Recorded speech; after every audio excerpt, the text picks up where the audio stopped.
First Contact and Hidden Talents. The Kilari Empire's first official delegation arrived on Earth with great fanfare, their crystalline ships casting rainbow prisms across the New Delhi skyline. Dr. Sarah Chen watched from her position among Earth's diplomatic team, noting how the aliens' iridescent scales caught the same light, making them look like living jewels. But her eyes kept drifting to their ships, studying the subtle patterns in their hull design that seemed too precise to be merely decorative. The Kilari ambassador, first light dancing on water, extended their primary appendages in greeting. We come offering friendship and guidance to humanity as you take your first steps among the stars. Their translator rendered their musical tones into crisp English, though Sarah caught undertones that suggested amusement or perhaps condescension. That had been 6 months ago. Now Sarah stood in her classified laboratory beneath the Atacama Desert, surrounded by holographic projections of Kilari tech schematics.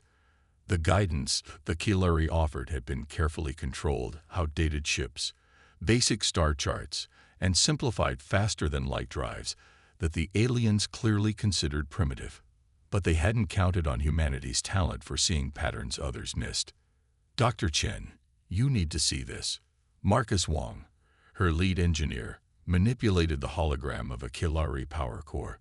Those decorative crystal matrices in their hull design. They're not art. They're part of their computing architecture. The whole ship is one giant quantum computer. Sarah smiled, remembering how the Kilari representatives had dismissed human questions about their hull designs as merely cultural aesthetics. They hadn't realized that humans would analyze everything, even their art. Show me what you found, Marcus. The engineer expanded the hologram, highlighting pathways that pulsed with simulated energy. Their entire approach to computing is based on crystalline resonance patterns, but they're only using about 40% of the potential computational capacity. Look here, he pointed to dark sections of the matrix. These patterns could be modified too. An alarm blared through the facility. Sarah's tablet lit up with an urgent message. Kilari ships had been detected entering the solar system ahead of schedule. Her heart raced. They weren't supposed to return for another 3 months. Save everything to the quantum-isolated servers, she ordered, already moving toward the communications hub. And get me Director Hayes immediately. The Kilari would soon discover that their primitive students had not only deciphered their technology, but had begun improving upon it. The question was, would they see humanity's achievement as a threat or an opportunity? Through the lab's small window, Sarah could see the gleaming prototype they'd constructed. Humanity's first true quantum ship, its crystal matrices glowing with possibilities the Kilari had never imagined. She thought about first light dancing on water's condescending tone during that first meeting and allowed herself a small smile. The humans had been given a glimpse of the stars, but they would forge their own path to reach them. The real test would be convincing their mentors that humanity deserved to be treated as equals, not children to be guided with simplified toys. A message flashed across her screen. Ki Ulrai diplomatic vessel, Re-QUE dying. D8E landing at 8 AKMA facility. Sarah straightened her lab coat and took a deep breath.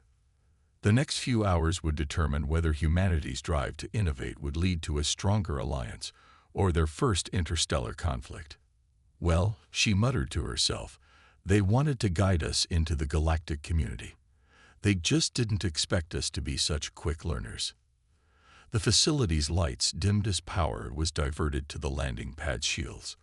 Above, through layers of rock and reinforced barriers, Sarah could almost feel the crystalline ship descending. It was time to show the Kilari exactly what humanity could do with a little inspiration and a lot of determination. The breakthrough. The Kilari ship settled onto the landing pad with impossible grace, its crystalline surface refracting the desert sunlight in ways that still captivated Sarah, despite months of studying similar vessels. But today was different. Today their visitors would see what humanity had achieved with their primitive understanding. First light dancing on water emerged from their ship, their iridescent scales shifting from deep azure to concerned violet as they noticed the modified landing pad. Sarah had insisted on installing the new quantum resonance dampeners, knowing they would be necessary for their own prototype's eventual launch. Dr. Chen, First Light's translator, chimed, "We received concerning energy signatures from this region. Signatures that should not be possible with the technology we have shared." Their secondary appendages twitched, a sign of agitation Sarah had learned to recognize. Marcus stepped forward, tablet in hand. "Actually, Ambassador, we've been meaning to discuss some improvements we've developed." He gestured toward the hangar doors, which slid open with a soft hum of crystal matrix technology. The ambassador's scales shifted to stark white. "Shock," Sarah noted with carefully hidden satisfaction. Their prototype vessel sat in the hangar, its hull a seamless blend of human engineering and enhanced Kilari principles. Where traditional Kilari ships were elegant but rigid in their crystal patterns, their design incorporated dynamic crystalline structures that could reconfigure themselves for optimal performance. "This is impossible," First Light whispered, their translator struggling to convey their mix of emotions. "The computational complexity required to maintain such fluid crystal matrices is achieved through our modified quantum architecture." Sarah completed the thought. "We noticed your ships were using only a fraction of their potential processing capacity. The crystal patterns weren't just art. They were computer code written in 3 dimensions." The ambassador's attendants clustered together, scales flickering through various hues of distress. But First Light moved closer to the prototype, their primary sensory appendages extending to analyze its structure. "We discovered that by introducing controlled quantum uncertainty into the crystal lattice," Marcus explained, pulling up a holographic demonstration, "we could increase computational density by roughly 300%. The patterns can now actively evolve to meet changing conditions." First Light's scales settled into a deep, thoughtful green. "You have taken our most basic teachings and transformed them. This should not have been possible. Our scientists spent centuries perfecting these designs. Perhaps that was the problem." Sarah suggested carefully, "Sometimes it takes fresh eyes to see new possibilities. We didn't know what couldn't be done, so we tried everything." The prototype's crystal matrix hummed to life, responding to their proximity. Where Kilari ships sang in pure, single notes, their vessel produced harmonies, layers of resonance that made First Light's attendants step back in alarm. "The High Council will need to be informed," First Light announced, their scales now showing bands of conflicting colors. This level of advancement was not anticipated for at least another century of guidance. Sarah exchanged glances with Marcus. This was the crucial moment. Would the Kilari see their achievements as a threat or an opportunity? The fate of human-Kilari relations might hinge on how they handled the next few minutes. "Ambassador," Sarah said, choosing her words carefully, "we hoped you would see this as proof of humanity's readiness for true partnership. We've already identified potential applications that could benefit both our species." She gestured to another set of schematics, these showing modifications to Kilari medical technology. "Your crystalline computing architecture has applications far beyond spaceship design. We've just scratched the surface of what our species could accomplish together." First Light studied the schematics, their scales gradually shifting to a color Sarah had never seen before. A deep, resonant purple shot through with gold. "In all our centuries of guiding younger species," they said slowly, "none has ever surprised us quite like this." The ambassador turned to face Sarah directly, their translator struggling to convey the complexity of their next words. "The Council's response will be unpredictable. But personally, I find myself experiencing an emotion our species rarely encounters: curiosity about what we might learn from you." Above them, the prototype's crystal matrices continued their subtle dance of reconfiguration, a physical demonstration of humanity's gift for transforming the impossible into reality. The next few days would determine whether that gift would open new doors among the stars, or close them forever. Pride and prejudice among the stars. The Kilari High Council chamber was a cathedral of living crystal, each surface engineered to resonate with the speaker's emotions. Sarah stood before them, acutely aware that she was the first human to ever enter this sacred space. The council member's scales rippled with colors she had never seen before, creating interference patterns that her translator couldn't begin to interpret. Supreme Counselor, eternal wave-breaking, watched the holographic display of humanity's prototype ship, their scales shifting between deep indigo and something that seemed to absorb light itself. "You have taken our gift of enlightenment," they said, each word carrying harmonics of displeasure, and corrupted its fundamental nature. "With respect, Counselor," Sarah responded, grateful for the quantum translator they'd developed using their enhanced crystal technology. "We've improved its efficiency. The dynamic crystal matrices we've developed increase computational power while reducing energy consumption by 40%. A ripple of discordant colors washed through the chamber. Second Counselor Dawn's first light, no relation to their ambassador, raised their primary appendages in a gesture Sarah recognized as extreme agitation. "You cannot improve upon perfection. These patterns were laid down by our ancestors 10,000 years ago. They are sacred mathematics." Marcus, standing beside Sarah, stepped forward. The council's scales shifted to warning reds, but he continued undaunted. "Mathematics doesn't care about tradition," he said, his voice firm but respectful. "We've proved our improvements work. Your own scientists have verified our results." "Results are not everything," Eternal Wave-Breaking retorted. "There is harmony in stability. Your chaotic approach to our technology threatens the very foundations of our understanding." Sarah noticed Ambassador First Light dancing on water, standing to the side, their scales showing that unique purple-gold combination she'd seen before. They caught her eye and made a subtle gesture, one she'd learned meant patience. "Perhaps," Sarah suggested, "we could demonstrate a practical application." She nodded to Marcus, who activated another hologram. "This is a modified medical crystal matrix we've developed. It can adapt to individual patient needs in real time, potentially doubling the effectiveness of your healing technologies." The chamber fell silent.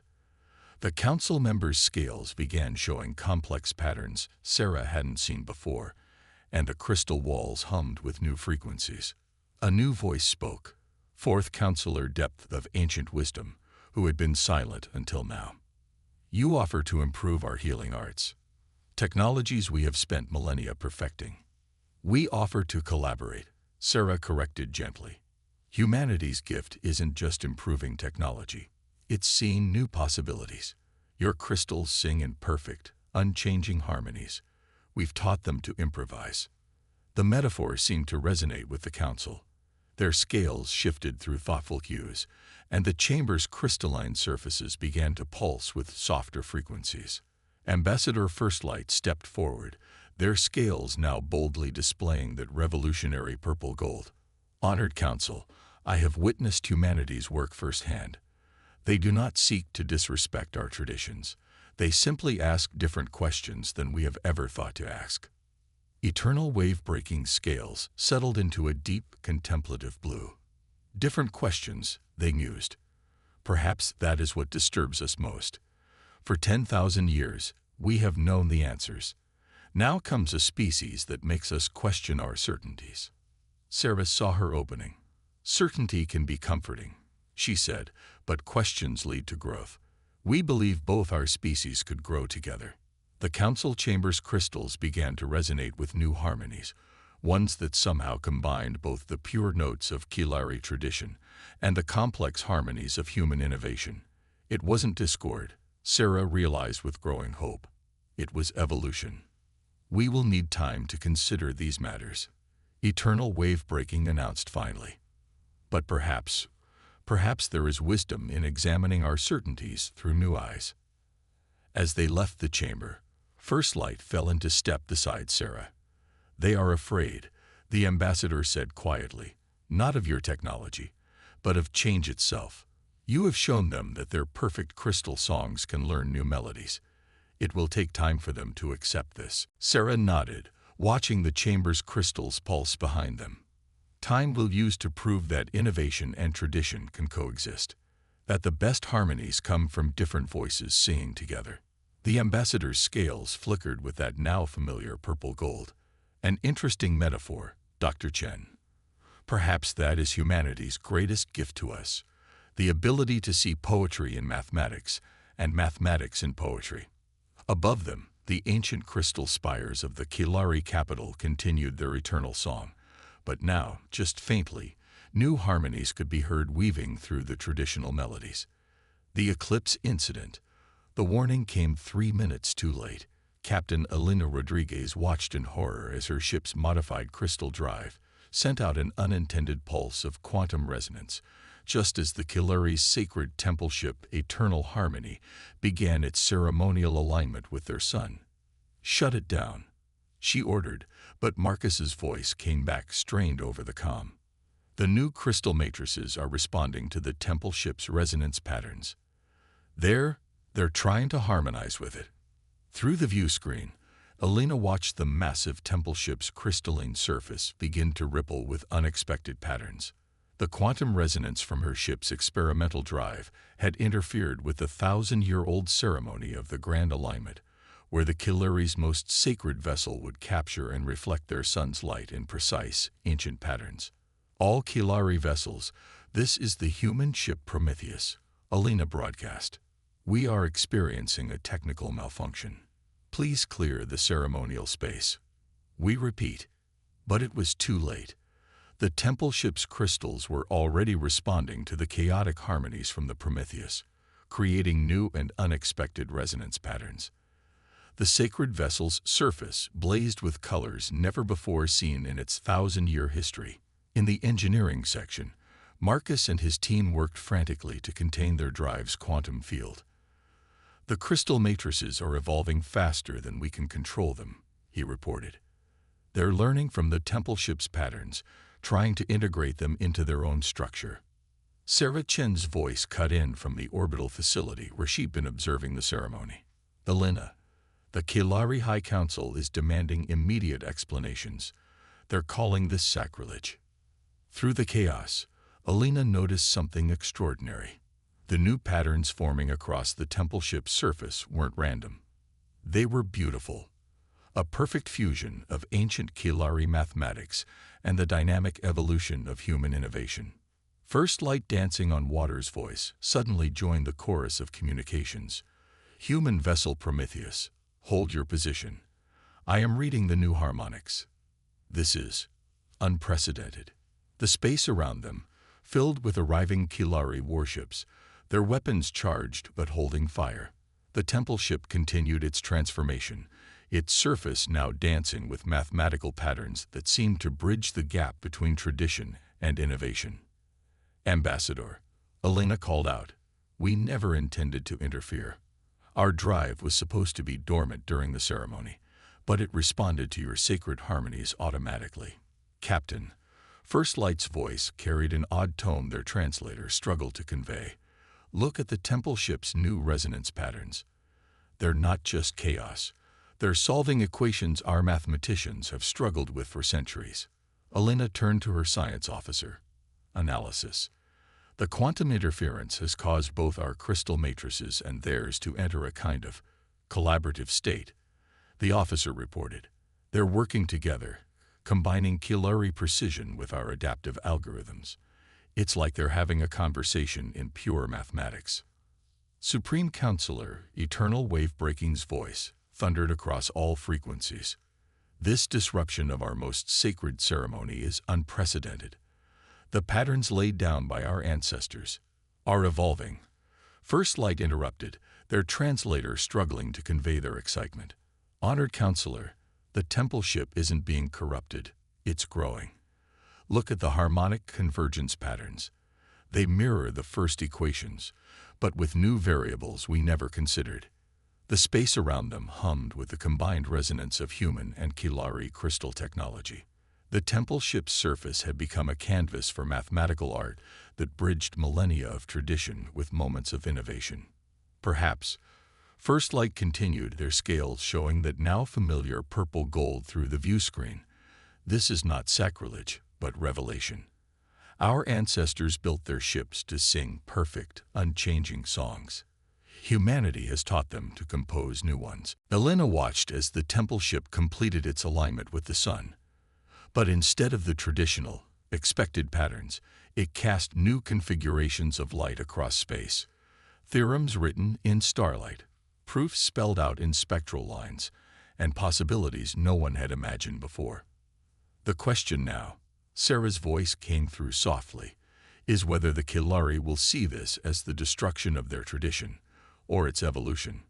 Around them, the Kilari warships maintained their positions, their crews watching as ancient ceremonies and new mathematics danced together in the light of an alien sun. Understanding through innovation. The aftermath of the eclipse incident, as it came to be known, hung over the emergency session of the Kilari High Council like a storm cloud. Sarah Chen stood once again in the crystal chamber, but this time she wasn't alone. Captain Rodriguez and Marcus flanked her, while holographic recordings of the transformed temple ship played above their heads. The sacred harmonies have been irreversibly altered. Eternal wave-breaking announced, their scales rippling with complex emotions. Our most ancient vessel now sings with new voices. But before the council could continue their reproach, a new figure entered the chamber. Ancient resonance of first light, the highest-ranking Kilari scientist, moved to the center of the chamber. Their scales showed that revolutionary purple gold that had become increasingly common among younger Kilari. Honored Council, they began. I have spent the past 3 days analyzing the new harmonic patterns. What we witnessed wasn't destruction, it was transcendence. The scientist activated a new hologram, showing the mathematical patterns that had emerged during the incident. These equations, this merger of our crystal songs with human adaptive algorithms, they've solved theoretical problems that have puzzled our greatest minds for generations. Sarah stepped forward, her quantum translator perfectly tuned to the chamber's resonance. We never intended to interfere with your sacred ceremony, she said, but what happened demonstrates something profound about both our species. The temple ship didn't break under our influence. It adapted. It found a way to sing both songs at once. Marcus brought up his own data. The crystal matrices didn't fight each other. They learned from each other, just as we can learn from each other. The chamber hummed with tension as ancient resonance continued their presentation. The new harmonics have applications beyond mere mathematics. They've shown us how to improve our medical crystals, enhance our communication networks, even potentially stabilize failing stars. First Light dancing on water, who had been quietly observing, moved to join them. Perhaps this is why the universe brought our species together, they suggested. Not for one to teach the other, but for both to learn new songs. Eternal wave-breaking scales shifted through countless colors before settling into a new pattern, one that combined the traditional blues of authority with hints of that revolutionary purple gold. Our ancestors, they said slowly, built their ships to last eternally, unchanged. But perhaps they also built them to be ready for new harmonies when the time was right. The council chamber's crystals began to pulse with new frequencies as the Supreme Counselor rose. We have spent thousands of years perfecting our songs. Humanity, in their brief time among the stars, has shown us that perfection need not be static, that tradition and innovation can dance together. Sarah felt hope rising as the counselor continued. The eclipse incident will be recorded in our histories not as a disaster, but as a turning point, a moment when two species learned they could create something greater than either could achieve alone. Captain Rodriguez stepped forward. We propose a joint research initiative, she said. Equal partnership, sharing all discoveries. Let's explore these new harmonies together. The chamber's crystals sang with increasing complexity as the council members' scales shifted through thoughtful hues. Finally, Eternal Wave-Breaking spoke again. For too long, we have been teachers, believing we had nothing left to learn. You have shown us otherwise. They gestured, and the chamber's crystals erupted in a display of mathematical beauty. Traditional Kilari patterns seamlessly blending with dynamic human innovations. Let this be the beginning of a true partnership. Let us write new songs among the stars together. As the chamber filled with the combined harmonies of human and Kilari technology, Sarah thought about the long journey that had brought them here. From those first condescending lessons to this moment of true understanding, they had all grown in ways no one could have predicted. Above them, in orbit, the temple ship continued its dance with the sun, its crystal surface still singing with new harmonies. But now those songs weren't just mathematical proofs or technological innovations. They were a promise of what different species could achieve when they dared to learn from each other. The universe, vast and mysterious, waited for the songs they would write together.